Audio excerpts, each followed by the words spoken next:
You just can't spread yourself too thin. On the other hand, there's always this appeal of specialization, and honestly, specialization is what makes progress in civilization. It's what the ability to let people specialize and do better on things and trade with other people has been really the font of just about all prosperity. And there's always a part of me that wants to just be incredibly narrowly, geekily focused on something. I have these urges to go in and understand, all the object file container formats on weird random platforms, and to be able to kind of deeply know at that expert level of knowledge. And it's almost a shame for me where I'm extremely expert in some things, but none of the platforms that we're working on right now am I really absolutely the go-to guy that's going to know every last little thing on this, where I'm on the iPhone stuff and setting up for this demo here. I'm like, okay, I got this all working. Let's put it on some backup phones. So get some of the other guys' phones, stick it on there. And it's like, oh, my provisioning profiles are not right. It's like, you fix this. I don't even want to learn that type of stuff on there. And there's elements of that on every platform where, there's 360 specific stuff and PS3 specific stuff that's interesting. And if I was dedicated as the 360 or PS3 guy, it would be fun to sort of obsess over and spend all the time learning that. But that doesn't wind up being the sort of the best use of my time. But there's always that desire. I wish there was 20 more hours in the day so I could learn all of those things about all of those platforms. But it just doesn't happen. It's just not possible. And that's one of the things that I first sort of ran into that way back in the days of the original Quake, where all the projects before that, as we had gone, Keen, Wolfenstein, Doom, and into Quake, things were basically always resolved by just working really hard. You just get in there and you plow through working as hard as you can on as many problems as you can, and the game comes out the other end. And it was really only where I started appreciating my personal limits on what you can actually accomplish by just working as hard as you possibly can, when it realized, when it sunk in that one year that there's no way we're going to ship this year no matter what I or anybody else on the team does. And it's a little bit humbling when you kind of have to realize your limitations there, but it is just reality setting in. And in recent years, as the platforms have proliferated and more has been available, you have to get more and more humble about what you are capable of accomplishing. I can remember in the really early days, I had a VIC-20, a Commodore VIC-20 as my home computer, and I knew everything about that. There was only 2 books that made it up, and you learned everything. The same thing with the Apple II on there. But as you've gone on to these later systems, it's just not even possible for one person to know everything about any of them, let alone all of them. And that, it's made for a different type of development. And in the system software stuff, there's also that urge where there's a half dozen things that could be PhD dissertations and theses and all this stuff in what we do on Rage. There are all these hard software problems, interesting engineering things that we do, and it'd be great to sit down and spend a year figuring out every nook and cranny of a problem. But instead, we have to just say, well, this works well enough, maybe we'll help it a little bit better, but on to something else more important. But again, it's thrilling. It's so exciting to have all of these things, knowing that any day that I go into work, I can go and pick a good problem to work on and make a difference, something that's going to wind up improving the final end product of the game, and it's fun to do as well. They're interesting challenges. And it is to the point now, as Rage is in, well, it's probably a little bit of an exaggeration to call it the home stretch, but things are basically decided. We know where it's going. There's a lot of work and polish and piling in all the awesomeness that's going to wind up making it the end game that we want there. But technically, most of the things are pretty well decided. And a lot of time has been spent now starting to figure out where we are going in the future. And that's always a tough thing because it's traumatic to be changing things. And Kevin Cloud down on the Doom team has sometimes said, I wish technology would just stop changing so I can make a game, because you want to be able to manage things so that you can just kind of know that the ground that you're standing on isn't sliding away from you, and you can work on incremental improvements rather than kind of radical changes. But unfortunately, tough. Technology isn't stopping, won't just stop. It's going to keep changing. And if we choose this position, if we do wind up saying, well, we've worked really hard, now this is the payback time where we're just going to go ahead and kind of milk what we've done, you could do that for a while. You can make a couple products like that, but you're not going to maintain the position of preeminence that you want. So we are kind of making some of these decisions about how we want to change process, how we want to change what we're going to be capable of delivering. Now, we are gated very much by hardware, although not as completely as you might think in some ways, where our future projects, we're still certainly looking at consoles as a major target on there. The 360 and the PS3 aren't changing. We know surprisingly little about what's coming up. Microsoft and Sony have not been confiding in us one way or the other about their plans. I would have thought last year that we would know more about the situation, and about the only thing that we do know at this point is that Larrabee is probably not a contender for future consoles, which was a very open question. A year or two ago, I was thinking to myself that there's some chance that we could wind up with sort of a clean sweep, and it could be Intel inside all the consoles in different configurations. There were always some things that concerned me about that architecture, but it had the potential for some big payoffs. But like so many things, the difference between sort of the PowerPoint graphs and what you show up there, and when it finally comes out and tries to become a product, there's a lot of things that can go wrong.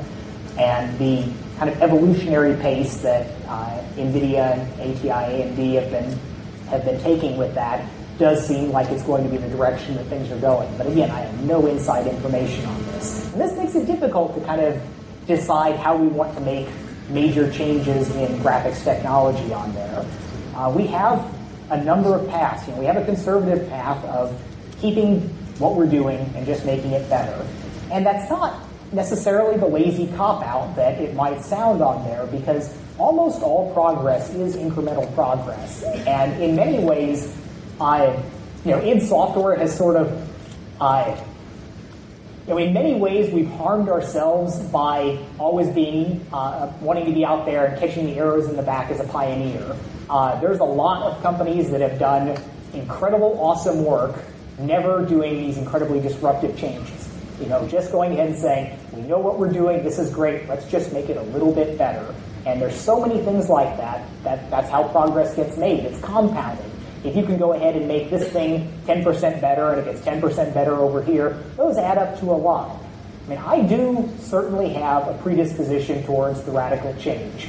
I like the idea of tearing things up and doing it completely differently, and hopefully doing something that's much better. And I think that there's still, another radical change that's ready to be made at some point. It's not clear exactly when the right time is going to be, but it does require a frank assessment of the costs and benefits of doing this. Clearly, games look incredible. All the trailers that you see here, things that are running around, these are awesome. Our titles, other people's titles, the gaming industry has done some fabulous work. And it's exciting to look at all of these things, and you say, well, games are great. Where are we on the cost-benefit curve on here?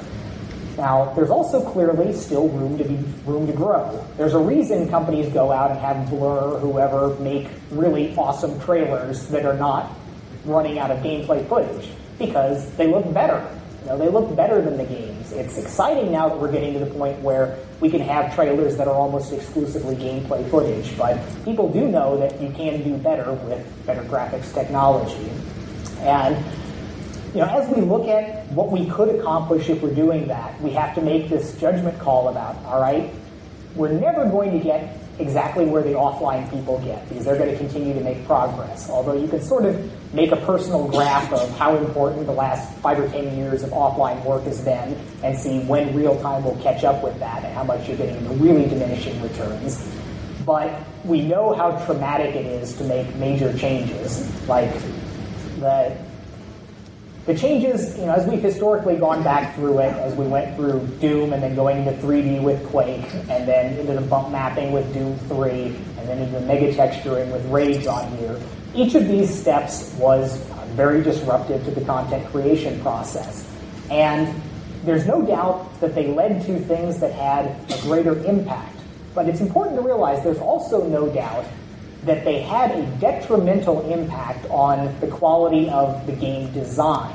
Now, that's not to say that the design turned out bad, but if you spent the same amount of time working on a game with exactly the same technology that you're already familiar with, you're going to do a better job. I mean, we've had designers that if they totaled it up, they've wasted months, because the technology has screwed them over in some way or another, and they've had to redo things, or things are broken today, and the daily crises about what's going on that as we try to improve things have broken stuff. And I am taking some of this to heart as I consider future directions where I have a graphical direction that I want to pursue, and I also have a process direction that I'm wanting to pursue. And one of the things that I'm beginning to think is that while there are more graphics things to come for sure, we may wind up with more benefits by making some of these radical changes in ways that have more to do with how we wind up creating the games and how we wind up managing the construction process. Some of the things that I'm currently beginning to prototype are ways to let us kind of get away from this longer processing times, long load times, trying to get through to be able to rapidly speed up cycles of development on there. And this isn't stuff that's going to roll in anywhere on the Doom 4 project, which is very much in Tech 5. But as we start looking at prototyping where a nominal id Tech 6 is going to be, what we want to accomplish with graphics, what we want to accomplish with other things, a lot of the non-graphics things that deal with mundane things like how you transfer all the files, how you version the different things, how you do wind up processing things, are, in my eyes, becoming more important than going ahead and getting one more level of anti-aliasing or ambient occlusion or something in there. I still want all of those. I am probably first and foremost a graphics geek. I look at what we can do on those, and I can obsess over the shape of the indirect reflection coming from the second bounce radiosity and this or that, but it's really not that important. There are things that we will positively wind up doing that leverage the existing megatexture technology. Like we're doing radiosity processing on this now, and we want to take this to really higher levels where I'd like to be able to photo match stuff where we can take real environments and stick things in and know at least that we're starting off with something that is correct before we wind up butchering it in various ways for design and aesthetic reasons on there. We can get a lot more mileage really in the existing technology before we go off into what I kind of look at as plans A, B, and C for the future of graphics. And I do think that, as we look at going forward, I've talked about sparse voxel lock tree ray casting a bunch before. I'm doing a lot more work with ray tracing in general right now for our offline work. I've been down in the past about analytic ray tracing, ray tracing kind of classically against geometric objects that are defined by vertexes or mathematical equations. But I think I'm actually coming around a little bit on that. It's been fun for me just recently, in recent months. I'm kind of going back through sort of the last 20 years of ray tracing literature that I haven't paid all that much attention to, kind of coming up to speed on what everybody's doing and seeing how we can wind up applying it to kind of our internal processes. And the thing that boosted that comes back to this development process optimization, where I've probably talked in past years about how the process of building the megatextures that we use for the games is an offline process. We do all this lighting and stamping and radiosity, and that's not an interactive thing.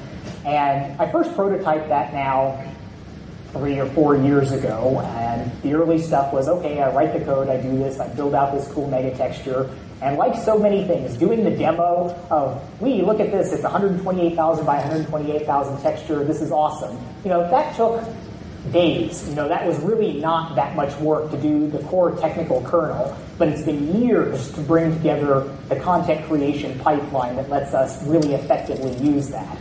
So early on, it started off with little software code and okay, this is cool for the little box room where we're showing the demo. This is really, really slow when we're trying to build a full-size map. So where we went from there was, okay, I'm a graphics guy, I do all this stuff with GPUs, let's GPU accelerate our content creation. And that's all the rage, all the buzzwords today about GPU accelerating this or that. And